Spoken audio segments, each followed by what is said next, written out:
Top Congo FM 88.4, première radio d'information en République démocratique du Congo. Elles font partie de notre quotidien depuis un temps, les fake news, la désinformation et la mésinformation. Un nouvel ouvrage rédigé par Patient Ligodi, patron du média en ligne Actualité.cd, traite de ce sujet.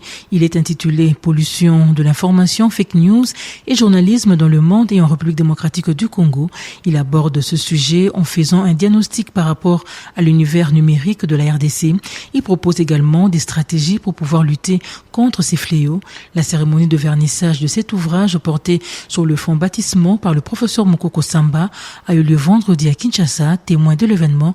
Dieu merci, Lusakumuno. Il s'agit d'un ouvrage de 253 pages, subdivisé en 7 chapitres. Il explore l'univers de l'information journalistique, le fake news dans le contexte global et particulièrement dans le contexte congolais, mais surtout comment lutter contre ce phénomène. Pour l'auteur, il s'agit d'un outil de remise en question pertinente que doivent effectuer les manipulateurs de l'information, particulièrement les professionnels des médias. Patient Ligodi. La qualité de notre démocratie dépend de la qualité de notre débat public. Et ce débat public-là est nourri notamment par le travail des journalistes. Et nous autres journalistes, nous devons faire très très attention comment nous manipulons, comment nous fabriquons, comment nous traitons, comment nous gérons l'information. Mais ce travail-là n'est pas simplement un travail des journalistes, c'est un travail du régulateur, c'est un travail de l'autorégulateur, et c'est aussi un travail de la société dans son ensemble.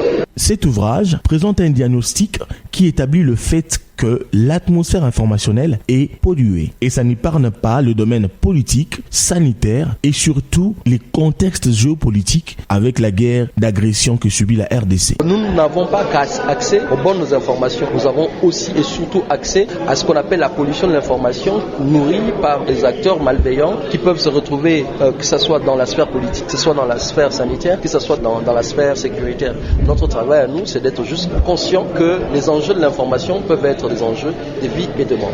Une guerre peut également se mener sur le plan numérique. Pour la webosphère congolaise, on se retrouve dans une situation où c'est bien structuré, les acteurs de la désinformation sont bien situés, bien localisés et l'on a les capacités de les cartographier pour faire en sorte que l'information qui sera donnée soit une information de qualité. Cet ouvrage est sans doute un outil aussi pour le pouvoir public afin de lui permettre de se mettre au diapason des enjeux numériques du contexte géopolitique de l'ère.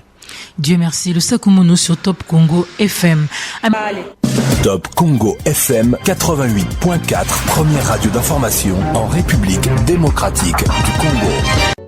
Top Congo FM.